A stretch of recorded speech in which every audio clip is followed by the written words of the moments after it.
this is what the internet world we live in. And if you think we're going to just pick out everybody and talk shit about them and then blame Indiana Fever fans and then come to find out it's not even them. That's the nasty part. That's the actual real nasty part is Chelsea Gray tried to frame it as these are Caitlin Clark Indiana Fever fans. You have been getting them type of messages weeks before other games. The polished images broadcasted across our screens yesterday evening presented nothing but a masterfully orchestrated deception.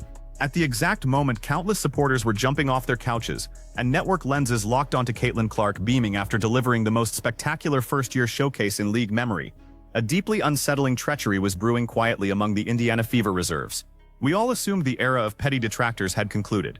Yet, what do you do when your primary adversary isn't shouting from the bleachers, wearing a rival jersey, or spewing hot takes on a daytime panel?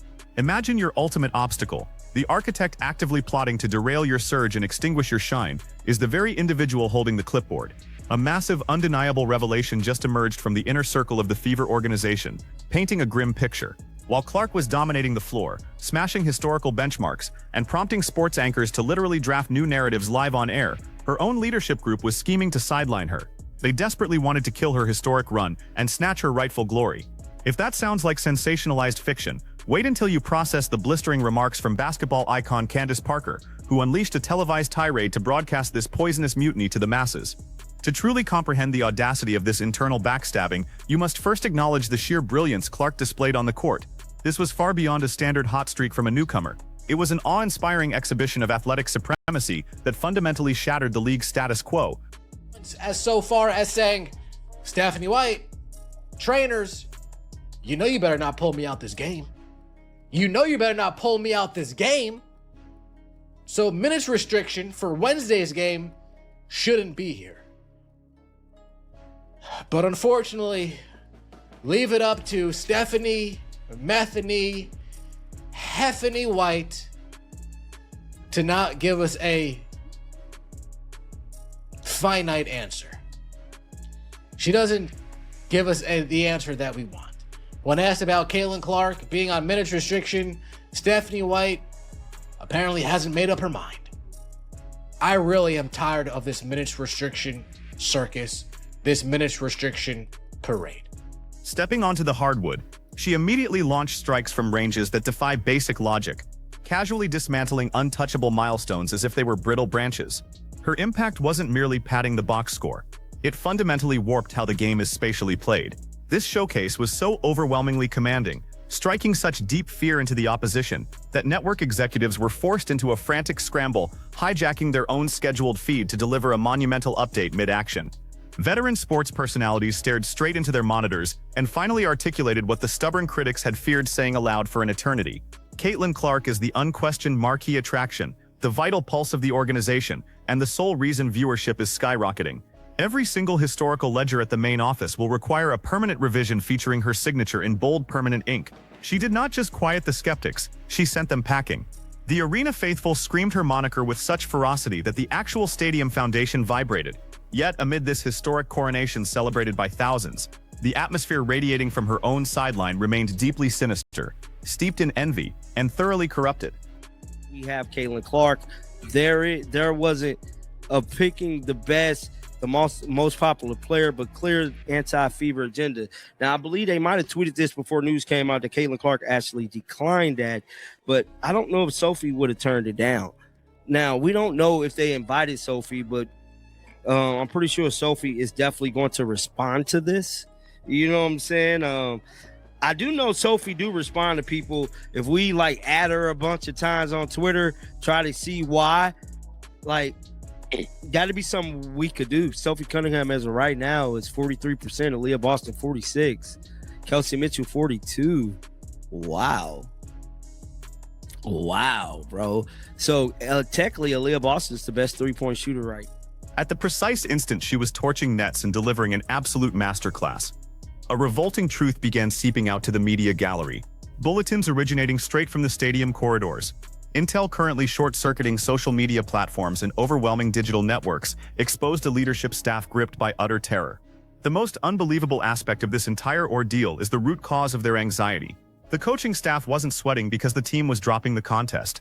They were spiraling into a meltdown simply because their rookie sensation was growing exponentially famous, rising too swiftly and wielding far too much influence. If I sit on the bench and watch us lose this game, we had a 12-point lead when I went out in the third and in the second, and y'all blew it with me on the bench. I'm not coming out. Let's take a look at what Caitlin Clark had to say. Minutes restriction the last couple of nights. You got 25 tonight. Was there any conversation about coming out of that game, or you kind of like don't even come in? Steph knows better than that. Trainers know better than that. They would get an earful. She said Stephanie White know better than that. The trainers know better than that. I would have tore their ass up. I'd have gave them an earful. People would have been getting cussed out if they would have tried to pull me up. She wasn't going for it. This is Caitlin Clark standing on business, giving them that look. I don't give a damn what the minute. It say 25 minutes up there on the Jumbotron. Driven by unadulterated professional envy, incredibly brittle pride, and an absolute unwillingness to watch a newcomer eclipse their strategic playbook, the staff attempted to pull the emergency brake on the most electrifying spectacle in sports. They frantically sought to cap her playing time without a shred of medical or tactical reasoning. Coming out of huddles, they drew up nonsensical, utterly useless formations intentionally engineered to freeze her out of the scoring sequence. They forcefully maneuvered to banish her to the pine at the exact second she hovered a single conversion away from cementing an unshakable legacy. This amounted to a ruthless, premeditated, and completely inexcusable campaign of subversion. The leadership desperately needed to assert their dominance over the franchise hierarchy, willingly sacrificing a once-in-a-century spectacle that attendees had shelled out massive fortunes to witness. However, authentic brilliance operates by its own rules. You cannot simply cap an exploding geyser. Armed with an unparalleled tactical intellect, Clark recognized the sideline's malicious intentions instantly. She completely bypassed their poisonous restrictions, commanded possession of the rock, dictated the pace, and unleashed a legendary unstoppable barrage on the opposition anyway. Trying to get gold medals in the Victim Olympics. Meanwhile, they're doing that.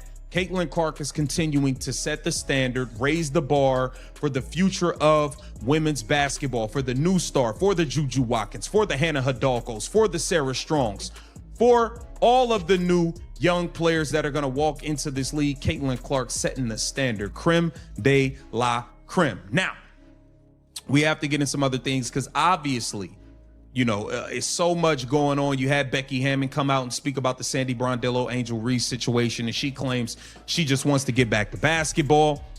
Ironically enough, that's all Caitlin Clark has been doing. She ain't been running around on social media inciting fans. She ain't been doing all of that.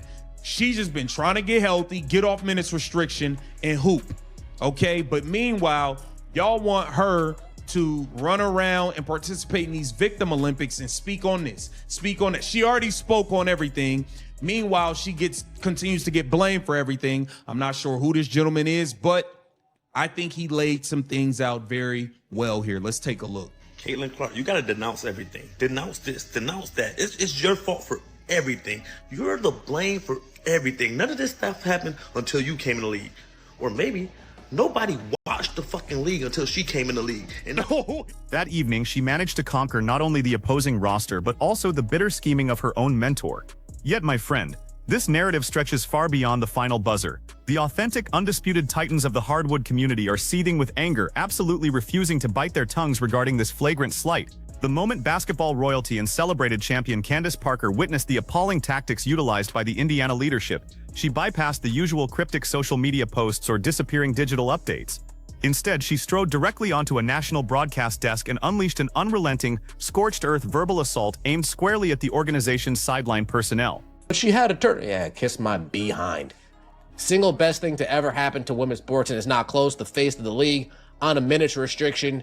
Folks, absolutely disgusting what Caitlin Clark did last night. The Fever record shop just keeps swinging away. Just keeps swinging away. The face of the league, yeah, this is Robert Griffin comes right out. Caitlin Clark is the face of the league. She just had 45 and 10 with 4 steals, 2 blocks. Shot 11 for 18, 6 and 10 from three-point range in 29 minutes with a plus 16. It was exciting. Clark is undoubtedly the most popular player in the WNBA, a record-breaking great player on and off the court. There is no denying that. Absolutely no denying that. We have Dave Portnoy chiming back in. Caitlin the Great with 45, 10, 6 and 10 from 3. The game of the year. She's box office. She is the league. She is the moment. They hate her because they ain't her. Bow down to her. Oh, gosh. Bow down to her. Who's she tell? Kareem Abdul-Jabbar. Damn. Bow down, Kareem. Bow down, Kathy Engelbert. She is the queen of the WNBA. If you disagree, you have no brains. Tossing the teleprompter aside, Parker locked eyes with the viewing audience and transmitted a terrifyingly blunt warning to the detractors and the poisonous executives attempting to cage their rising phenomenon. She refused to soften the blow, declaring that you never undermine a transcendent prodigy. You absolutely do not sideline the exact individual responsible for injecting millions into the corporate coffers and packing stadiums from coast to coast. After thoroughly cementing the rookie's status on the grandest possible platform, she fiercely championed the historical achievement while simultaneously laying bare the comical ineptitude of anyone trying to suppress the most lucrative attraction in contemporary athletics. It served as the paramount, undisputed curtain closer in broadcasting history. Whenever a decorated veteran of her caliber delivers that kind of fiery conviction, the collective athletic realm pauses and pays close attention. With a single appearance, she terminated the era of the critics on live television, completely obliterated the leadership's reputation, and formally anointed this sensational guard as entirely invincible. This rookie has endured viciously aggressive hits from resentful veterans, navigated the endless, envious gossip from peers, and has now spectacularly overcome a ruthless, calculated mutiny orchestrated from her own sidelines. The history books are now definitively hers, and the window for her detractors has been slammed shut forever.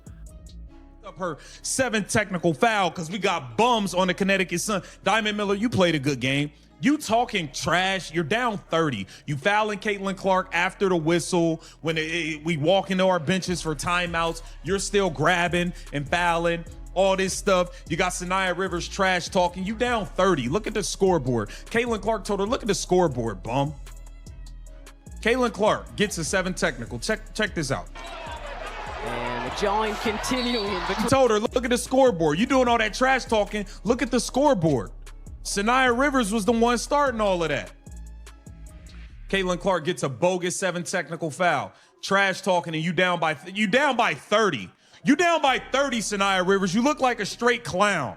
Straight clown. You down by 30. You getting belt to ass, but you talking trash.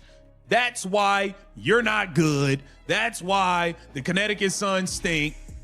Like, it is what it is, man. Let's get into the stats for the Indiana Fever because they played a hell of a game. The big 3 was on point, man. Aaliyah Boston, 22 points, 10 of 14. With her 22 points, 5 assists, 6 rebounds in just 20 minutes. Kelsey Mitchell, 9 of 16, 3 of 6 from 3. She had 23 points, 2 assists, 4 rebounds. Caitlin the GOAT Clark, 27 points and 11 assists in just 27 minutes. Now, I'm telling you right now, if Caitlin Clark would have played in this fourth quarter. Still, the most combustible inquiry lingers in the air. What on earth is the fate of the person in charge now that these recordings and insider dispatches have flooded the public domain? Must the executive suite intervene instantly to shield their foundational talent and terminate the instigator for trying to spoil basketball lore? Or has the team dynamic been shattered beyond any hope of reconciliation? You all know how we do this. I require you to unleash your unfiltered, honest opinions in the discussion section below right this second. Obliterate that thumbs up icon to demonstrate your allegiance, crush the subscription button, and activate those notifications so you never miss a single piece of our explosive coverage. We will absolutely catch you in the next wild breakdown.